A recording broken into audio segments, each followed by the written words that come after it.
BCom part third EFM paper first project planning in बस्ती control.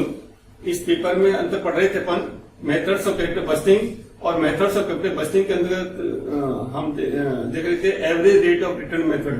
पिछले video में हमने देखा था average rate of return on initial investment, यानी कि प्रारंभिक विनियोग पर औसत प्रत्याय की दर कितनी थी। उस विधि से हमने ARR ज्ञात की थी। आज के इस वीडियो में हम अध्ययन करेंगे average rate of return on average investment, औसत विनियोग पर प्रत्याय की दर ज्ञात करेंगे और इस विधि के आधार पर हम डिसीजन लेंगे कि किसी प्रोजेक्ट को एक्सेप्ट करना है या रिजेक्ट करना है।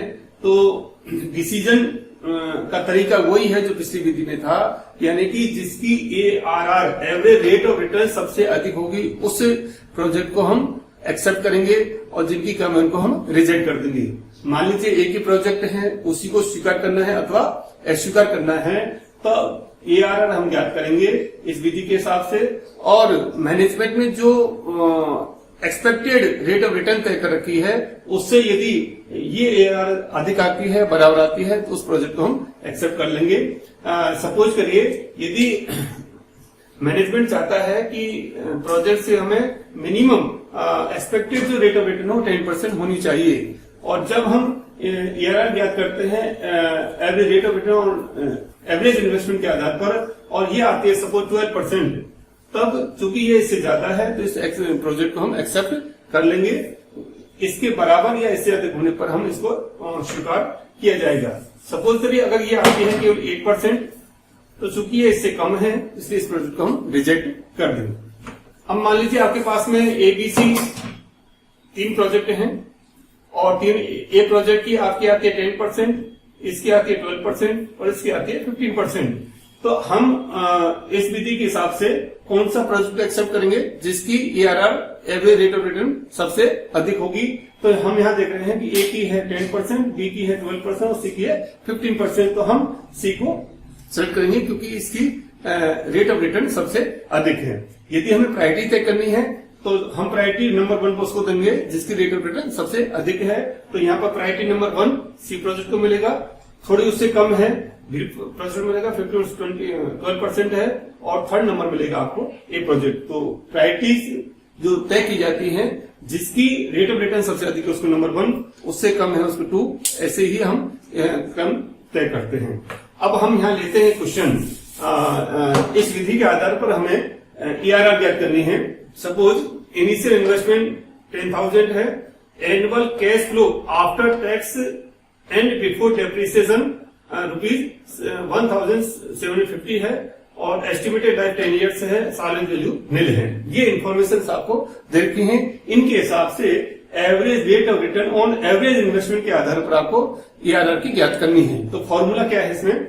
Estimated average net income after depreciation tax upon average investment into 100। पिछली बार वाली विधि में क्या लिखा था? यहाँ पर इनिशियल इन्वेस्टमेंट लिखा था और केवल अब क्या है यहाँ पर एवरेज इन्वेस्टमेंट आएगा। अब एवरेज इन्वेस्टमेंट कैसे निकालना है उसके लिए फॉर्मूला है initial investment plus scrap value divided by 2। Scrap value क्या है कि इसको हम साइलेंट वैल्यू कह सकते हैं, कि जो कि कंपनी ने जो प्रोजेक्ट लिया है, जो मशीन लिए है, उसकी लास्ट में स्क्रैप वैल्यू क्या आती है। तो इनिशियल इन्वेस्टमेंट और स्क्रैप वैल्यू दोनों जोड़ते हैं तो 2 का भाग देते हैं। सपोज करिए क्वेश्चन में स्क्रैप वैल्यू नहीं है तो 0 मान लेना और उसके हिसाब से 1 इस क्वेश्चन को सॉल्व कर सकते हैं। तो अब एवरेज इन्वेस्टमेंट के लिए फॉर्मूला है initial investment plus scrap value divided by 2, और एस्टिमेटेड जो average net income after depreciation tax है, यानी कि यहाँ पर जो एनुअल इनकम रखी है वो बिफोर डेप्रिसिएशन रखी है। तो इस इनकम में से हमें चाहिए आफ्टर डेप्रिसिएशन टैक्स, तो हमें डेप्रिसिएशन को कम करना पड़ेगा। तो सबसे पहले क्वेश्चन को सॉल्व करने के लिए हमें डेप्रिसिएशन की अमाउंट ज्ञात करनी पड़ेगी। अब डेप्रिसिएशन अमाउंट आप कैसे ज्ञात करेंगे? तो देखिए इस प्रोजेक्ट की इनिशियल इन्वेस्टमेंट जो इन्वेस्टमेंट 10,000 का है और इसकी लाइफ है आपकी 10 ईयर्स की, तो इसका एनुअल डेप्रिसिएशन कितना हो गया?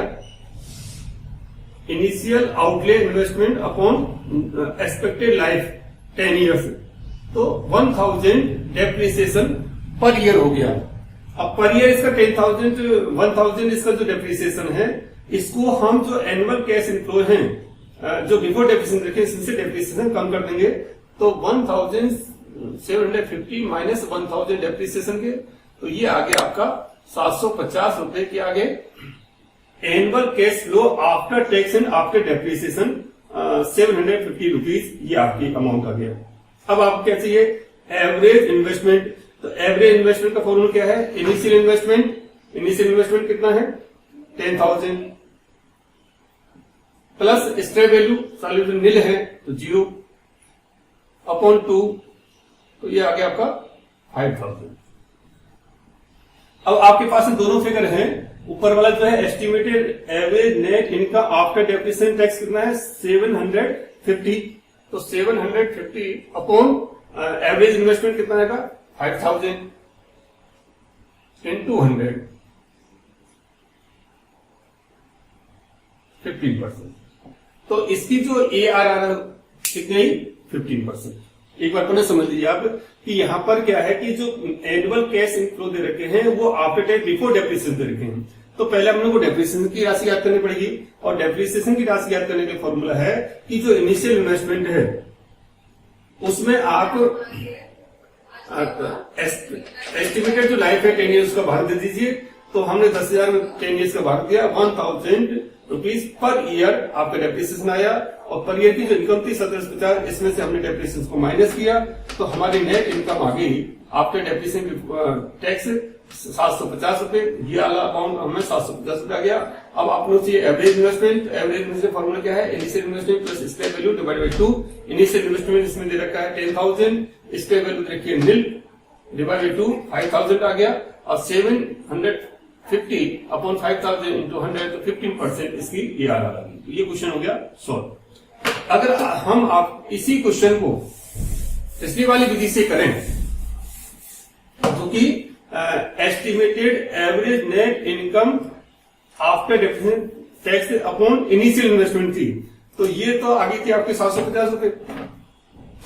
इनिशियल इन्वेस्टमेंट कितना है 10,000 इंटू 100, ये तो 7.5%। यानी कि पहली जो विधि जो पिछली वीडियो में बताई थी आपको, इनिशियल इन्वेस्टमेंट के हिसाब से तो आएगी ये 7.5%, और एवरेज इन्वेस्टमेंट के हिसाब से आएगी ये 15%। तो ये पहला वाला जो प्रोजेक्ट था ये हमने सॉल्व कर लिया। इसकी लागत आई थी 15%,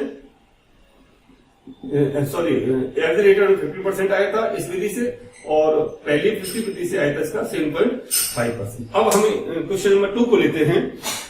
इसमें इनिशियल आउटले है 10,000, annual cash flow after tax before depreciation वही 1,750 1750 रुपए, एस्टिमेट लाइफ 10 ईयर्स रखी है, सालिड वैल्यू 4,000 रुपए। इस पर इसमें अंतर क्या है कि यहाँ तो सालिड वैल्यू था, यहाँ पर सालिड वैल्यू था 4,000। तो अब आपको क्या करना है कि पहले डेप्रिसिएशन की राशि ज्ञात करनी है, क्योंकि ये जो 1750 रुपए बिफोर डेप्रिसिएशन है और हमें चाहिए आफ्टर डेप्रिसिएशन। तो डेप्रिसिएशन ज्ञात करने के लिए क्या है कि जो आपकी इनिशियल इन्वेस्टमेंट है 10,000 माइनस स्क्रैप वैल्यू या साल वैल्यू कितने 4,000 upon number of years expected life 10 years 10, तो 6,000 बटे 10 600 रुपए आपका डेप्रिसिएशन आ गया, एनुअल डेप्रिसिएशन। अब आप क्या करेंगे कि जो एनुअल डेप्रिसिएशन है इसको एनुअल जो नेट इनकम है 1750 रुपए इसमें से माइनस कर देना। तो 1750 माइनस 600 डेप्रिसिएशन के, तो ये हो गया 1150। तो 1150 जो अमाउंट आया ये क्या है, estimated average net income after depreciation and tax 1150। अब आपको निकालना है average investment. Average investment formula क्या है, इनिशियल इन्वेस्टमेंट कितना है यहाँ पर 10,000 प्लस स्क्रैप वैल्यू कितनी है 4,000 अपॉन 2, 14,000 बटे 2 7,000। तो एवरेज इन्वेस्टमेंट आपका 7,000, और ऊपर वाली जो है average net income after depreciation and tax आ गया 1150। ये दोनों फिगर आपके आगे अब फॉर्मूला फीड कर दीजिए आप कि 1150 अपॉन एवरेज इन्वेस्टमेंट 7,000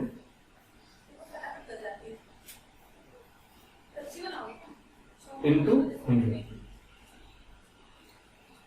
इसमें 115 7 का भाग देते हैं तो 7 7 7 से 42